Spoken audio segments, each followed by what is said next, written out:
Hey everybody, welcome back to my channel. It's been a while as per usual, but I'm back for a tiny little video for you guys today. When I did my video a while ago talking about my new bookshelf that I have behind me as my new background, I asked if anybody wanted to have a bit of a bookshelf tour because I'm actually like a huge bookworm and I'm quite proud of my collection. And I think one person responded saying that they would like to hear more about the books that I read, and so I'm taking that person up on it and gonna give you a bookshelf tour today. Originally, I was gonna do everything all together. However, I have a lot of books. So I'm basically going to divide them into shelves and we're gonna cover a shelf a video just to kind of divide it up a little bit more and make it so that I don't end up with like a 40-minute long video. I have 3 different shelves of books here that we're gonna go through at some point. And my top shelf is all or most of my hardcovers. The second shelf is my kind of trade paperback, bigger books. And then my bottom shelf is most of my like mass market paperbacks, along with a couple of my like coffee table books. And I don't really have much by the way of organization. I try to keep authors or series together, but obviously, like I said, I kind of have started organizing them by the type of book in terms of like hardback, trade paperback, or mass market paperback. So sometimes I do end up with an author across all 3, but whatever, it's my library, I can do what I want. So I'm going to take you for a little bit of a closer look of my top bookshelf today. Just to give you an idea of the stuff that I have up there. I'm going to take each book down and talk a little bit about it, but this is kind of how it looks. These 3 books here are not actually books. They are fake books with little magnets on them, and I keep some photographs and mementos and cards and stuff like that in there. And then, but the rest of the shelf is all books. As you can see, I'm already at a point where I'm stacking books on top of books. My partner hates when I do that, but it means that I have more room for books, so it doesn't matter to me. Okay, so I'm trying to get myself as much in frame as possible here, but as you can probably tell, my bookcase is quite tall. We're starting with the top shelf, and I don't have a step stool, so we're just going to have me in this little corner right here, and then you just get to look at all my other little knickknacks and books on the shelf. So most of my books that I read tend towards historic fiction, sci-fi, fantasy, with the occasional non-fiction book, maybe a couple biographies, but by and large, I read fiction. I don't usually buy tons of hardcovers unless it's an author that I really like and I want to read a book right away. I try to be as patient as possible and to get it in either paperback or on Kindle, but obviously that's not always the case. I'm also a bit of a cover snob. I really like when people have really beautiful, elaborate covers. So there are a couple authors that I buy their books kind of for the cover as well as the content, obviously. So to start with up here, we have some Elizabeth Chadwick, The Autumn Throne. This is the second book in a series about Eleanor of Aquitaine, one of the like original badass queens of France and England, great historical figure, you know, mother of King Richard the Lionheart and King John I, you know, Robin Hood era, that kind of stuff. So this trilogy in particular, I quite like by Elizabeth Chadwick because I've read quite a lot of books about Eleanor of Aquitaine, but a lot of the time they're a bit of a highlight reel, and after a certain point they stop. So prior to this, I hadn't really read anything about her later life after her husband, King Henry II, dies, and what happens after, or what happens kind of like after she marries him and she becomes the Queen of England and successfully divorces the King of France. What I liked about this trilogy is it covers her entire life, and it splits it into kind of her time as the Queen of France, her time as the Queen of England, and then kind of her time as like the Queen Dowager of England, and towards the end of her time as the Queen of England, obviously, and her deterioration of her marriage and whatnot. But these books are really interesting, so if you're looking for something good to read about Eleanor of Aquitaine, I can recommend this series. Next up, we have not a hardback, but a like quite large trade paperback. I don't even know what kind of size this is in publishing terms, I guess. But this is The Constant Queen by Joanna Courtney. And this is again, a trilogy, I tend to read a lot of those, about the 3 female partners of the 3 men who are kind of competing for the crown of England in 1066. So you know Harold Godwinson, William the Conqueror, and then this one is about Harald Hardrada, who was the king of Norway, Denmark, and Sweden, and Iceland. So she was one of his 2 wives, which is an interesting part of the book. She's from Kiev. She is the daughter of the great prince of Kiev. It's interesting because it talks a little bit about life in the great court of Rus, and then when she moves over to the Nordic countries, and then kind of ends with her husband's campaign trying to get the crown of England, which he feels like he's owed. Interesting woman to read about that doesn't really ever get a lot of focus in a lot of other historic fiction books. Sarah Elizabeth Durst, Queen of Blood. This is a trilogy. I like the premise of this book, which is that there's these like spirits in all inanimate things like wood, rock, earth, and women have the power to try and control them through, I guess, like basically sheer mental willpower. And the strongest woman is the queen, and she has to control them, but obviously at some point the control is slipping and things happen, and she has to point in the air, and yada yada yada. This is the first book in a series. It's good. It's not the best, but it's an entertaining read. And yeah, Sarah Beth Durst is quite a good author. I like a couple other books by her as well. This book makes me cry every time that I read it. The Wild Girl by Kate Forsyth. This book, oh my god, it is something I definitely come back and reread. It's historic fiction. It's about the Grimm brothers, kind of. The primary character of the novel is a girl called Dortchen Wild, who was actually their neighbor and was one of the sources that they got all of their fairy tales from for their book. And then she eventually marries, spoiler alert, Wilhelm Grimm.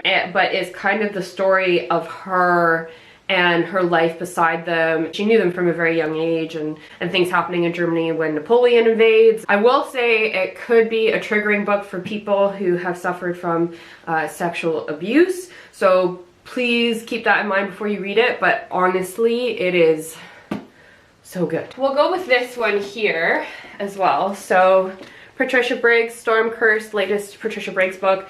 I love Patricia Briggs. I find that a lot of people I speak to either love or hate her books. There's not a little like middle ground. I have found that there's like quite a trend going on, brought on by like Twilight and stuff, for kind of like paranormal romance set in like an alternate version of our world. But I have found that those, a lot of the time, they tend to be like romance novels disguised as fantasy books.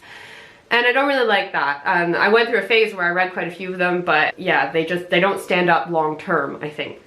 Whereas Patricia Briggs, she has this, you know, she has a sprinkling of romance. It's a part of her storylines in her books, but it's really about character Mercedes Thompson, who's like they call her a skinwalker. I think now they just call her a walker. She shapeshifts into a coyote. This series has been going on for quite a long time. I discovered it ages ago, but I just really love how well researched all her storylines are. She pulls a lot of stuff from mythology that we have, and kind of, I just think that she really realistically imagines how things would be if we did have fairies and werewolves and vampires and all those things that go bump in the night. So the first book is called Moon Called. If you haven't read it and you like paranormal fantasy, you like vampires, werewolves, etc., please read Patricia Briggs. Alright, so Queens of Inishlir. I picked this up because I'd read a couple things about it that had good reviews, and the description looked interesting, and because I'm not a Shakespeare fan, I didn't really realize that it was a retelling of King Lear through the eyes of his 3 daughters. I started reading it. As you can see, I haven't finished it, and that was ages ago. It just didn't grip me. I should probably donate it. More likely, I'll try and make it to the end of the book and then see how I feel about it. There obviously will be people that love this book, and that's not me saying that I hate this book or that it's terrible. It's just, it wasn't for my particular taste. So now we're on to Philippa Gregory, and you can see that there's a gap here. That's because I've taken a book out for rereading. And my relationship with Philippa Gregory is kind of like, I don't know, I go back and forth about her as an author. I really don't like the other Boleyn girl, but I did like the Cousins War series, The White Queen, The Red Queen, The White Princess. To be honest, I'm really sick of reading about the Tudors, so I wasn't that eager to pick up these 2 books that I've somehow managed to end up in hardback about the Tudors. But that being said, I did get this one for half price, so I didn't pay full price for it. And I have read this one fully, and I'm just rereading it again because I'm just looking for something to read before I go to bed at night. This is The Last Tudor, so it's about the, like, Lady Jane Grey, the 9 Days Queen, for a little bit of the book, but the majority of the book is about her 2 sisters Catherine Grey and Mary Grey, both of whom married without Elizabeth's permission and didn't have the greatest consequences because of it. But I kind of picked this up because, you know, you read about Lady Jane Grey, but you don't really read about Catherine Grey or Mary Grey a lot. You know, everyone that writes about the Tudors writes about Elizabeth, Queen Mary, and all the wives. So it was kind of nice to read about people who are kind of on the periphery but still important. And the reason why they are important, in case you aren't a history buff, is because Jane Grey and her sisters were all descended from the sister of King Henry VIII, who became, she was the Queen of France. She married his best friend, a la the Tudors, if you ever watched the TV show. And she had a daughter who then married someone else, and then so they're her granddaughters. And so they, after Mary and Elizabeth and Edward, were the next in line for the throne of England, and they kind of lurked in the background for a lot of Elizabeth I's reign as potential successors for her, which is why she wasn't really happy when they married without her permission, because she wanted to be able to control that. Definitely an interesting read if you want to learn a little bit more about that period. Does not portray Queen Elizabeth in the best light, though. Okay, so next up we have The Taming of the Queen, and this is about Catherine Parr, Henry's last wife and nursemaid, arguably. I didn't really particularly enjoy this book. I don't see myself rereading it. I should probably donate it, but I have a bad tendency to hoard my book collection. I don't really remember exactly what I didn't like about this book because I read it ages ago, but I just know that I wasn't its biggest fan. Next we have Blade of Empire by Mercedes Lackey and James Mallory. Really hoping the third book of this comes out soon. This is the second book in a trilogy. This is the prequel trilogy to two trilogies they've written previously, and which reference the events that happened in this book. So this book kind of covers things that happened thousands and thousands of years before the main trilogy, but I really like it because it's about like a queen of the elves and how she becomes queen of the elves. And it's interesting because it's written like over the lifetime of someone who lives like thousands of years, which is, I always find really interesting about it. The names are a bit hard to pronounce, but overall I think out of the three trilogies that they've written, or all the books they've written in this particular world, I quite like this trilogy the best, and I'm really hoping that the next book comes out soon. Alright, I'm going to take out the next two together. So these are a series that go together by Juliette Marillier.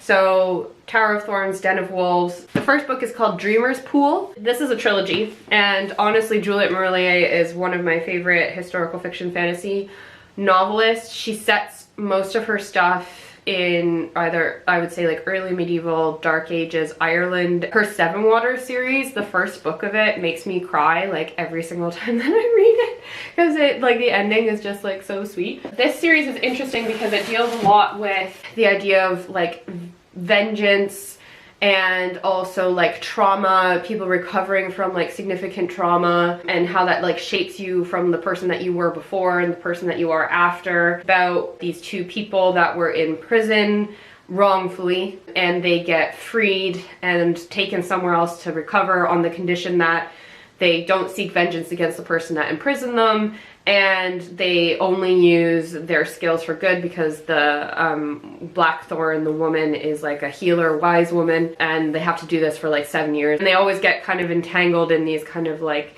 fairy tale, like supernatural world things that happen around them, but without being like super magical. But really good series. I quite like. I actually just finished rereading Den of Wolves, which is the last book. All right, and then up here we have The Lost Queen by Signe Pike. Again, this is a book that was popping up in a lot of recommended reads for me, and so I got it. I haven't finished it. Just didn't grip me, which is disappointing because I thought the actual premise of the book was really interesting, which is that it's like a bit of a retelling of Arthur, but it's supposed to kind of be like more kind of legitimate because it's set in Dark Ages Scotland, where they still have like the kingdoms of Fife and Strathclyde, and the Angles or the Saxons, one of the two, is invading, and it draws on the story of this guy called Lailochen, who they think is one of the people that inspired the character of Merlin for Arthur. And then there's like, you know, they've got names like Pendragon and stuff. The book centers around Lailochen's sister, a woman named Langoreth, who marries a king and stuff. But I don't know, maybe it was because the main character in the book was quite young throughout most of the book, and I just found her really immature, and I felt like the pacing of the book just wasn't quite fast enough for me to keep me interested all the way through to the end. Like I said, as with all my books, I will finish it at some point. It just didn't grip me enough to really keep me reading all the way to the end at this point in time. Okay, so we're on the last little bit. Circe. Big book, Madeline Miller. This has been making the rounds of all the Goodreads and Amazon stuff for ages. I was initially going to wait to pick it up in paperback, but then I just got too impatient. Everybody was telling me about it, so I decided I wanted to read it, and I read an excerpt on my Kindle, and I thought it was really interesting premise of the book. I read it all the way through, and I finished it, and I liked it, but I didn't love it. The ending was kind of anticlimactic, and it was one of those stories that I was kind of thinking was going to have like a really distinct plot line, like, you know, hero starts at A and ends at B. And that's really not what it's like, because you're, again, in retrospect, you're dealing with like a goddess who's kind of like a side character on these big stories of like the Odyssey and the Iliad. And it's just more kind of like, this is my life, and these are the kind of like interludes that I have in my life and the people that drop by my island, and this is what goes on, rather than being like a journey of a story. So for that reason, I didn't super enjoy it. I did enjoy it though, how she wrote gods and their life and stuff like that. So I thought that was quite interesting. All right, Sharon Shin, another one of my favorite authors. This series I was kind of meh about. I read it because it was by her, but it's the Elemental Blessings books, which are okay, but in my opinion, the best books by her are the Archangel ones, and Summers at Castle Auburn is like one of my favorite books of all time. This just continues on from the story from previous books, and it was okay, but it didn't stand out for me, but I bought it because I love this author. Alison Weir. Queens of the Conquest. Hefty book. One of the only non-fiction books that I have on my bookshelf. Alison Weir I really like because she has like a reputation as a historian, and she does non-fiction books, but she also does fiction books, which I also enjoy reading. And this book in particular is about the queens all around the conquest. So I don't know if you can tell, but I think there's a bit of a trend now. People are getting tired of like the Tudors and the Plantagenets. And lately I've seen a lot of books come out, and I've read quite a few books that all center around the conquest of England, especially with women's historical fiction, the women around the conquest of historical England. So this book in particular is divided into a couple different parts, but it covers Matilda of Flanders, so the wife of William the Conqueror, Matilda of Scotland, who was one of the daughter of one of the claimants to the throne of England and ended up marrying the King of Scotland, Adeliza of Louvain, Matilda of Boulogne, who married King Stephen, and then Empress Maud, also Empress Matilda, who was the daughter of Henry I and who wanted to become Queen of England, and then she fought a civil war with King Stephen over the whole thing, and then her son Henry II ended up on the throne of England and married Eleanor of Aquitaine. So yeah, links between all of my books. Adeliza of Louvain, I don't remember what she does. But anyway, like I said, I struggle with nonfiction books. I really like a narrative. So I haven't finished this book, but I've made really good progress for me, I think. I almost finished it, and I will finish it at some point. It's just, you know, it's not dry by any means, or not nearly as dry as some of the stuff that I've read, but it is a book that I feel like I have to digest, so it's more difficult for me to read it all in one go, like a lot of my fiction books. And then last but not least, this isn't even my book. Scotland, Story of a Nation, Magnus Magnusson. Yeah, I haven't gotten very far in this one. It's another nonfiction, but this also isn't my book. This is actually my fiance's book, which reminds me that I forgot to put my ring back on yesterday after I was making us pizza. So I will remember to do that. Don't worry, I'm not engaged anymore. It's still all happening. But yeah, I started reading this back when we first started dating, like 6 years ago, when I moved to Scotland, because I wanted to learn more about the history of Scotland, especially if I was going to be working in Scottish archaeology. But like I said, I struggle with nonfiction books, so I've never really gotten that far. Interesting fact though, I have another book down here, which I think is by this guy's daughter. Ha ha ha Okay, so that is probably a very long description of my entire top shelf book collection of all my hardcover, well, of the majority of my hardcover books. Like I said, I've got quite a variety of the different types of things that I read. In general, if I could characterize it, I like to read female-led books about famous women in history or with female main characters. Probably the fact that I am an archaeologist and I've always been very interested in history is why I like to read so much historic fiction. I really do like to read these books about women who they don't really get a lot of coverage in the historical record because it's written by men. So even though obviously a lot of this stuff is, you know, they have to make up conversations, situations, and plot lines in order to drive a story forward, a lot of the authors I tend to read try to base stuff along historical events. I really just like to read these reimaginings of what these women's lives might have been like. So now that we're zoomed in and I don't have to just be in the bottom corner of the frame anymore. Yeah, I hope you've enjoyed getting a little preview of the kind of thing that I like to read. Maybe I've given you some ideas for what to pick up next, especially now that the Christmas season is coming and books are always a great gift to give people. Even if you don't want to give them a physical book, Kindle gift cards, everything. I will say, even though I have a big collection of actual physical books, I do also have a Kindle, and I have the Kindle app on my phone because I'm not going to be snobbish about what format I read a book in, as long as I get to read a book. And obviously Kindles and phones a bit better for traveling than a big hardcover, I will say. I hope you've enjoyed this. I will endeavor to maybe get out another video for you sometime soon before Christmas. Would be nice, but no guarantees. I also, if you checked out my Instagram, just finished making a like 18th century inspired historical like Marie Antoinette Baroque dress, which is the second sewing project I've ever done in my life after I had to make the obligatory skirt when I started my sewing class.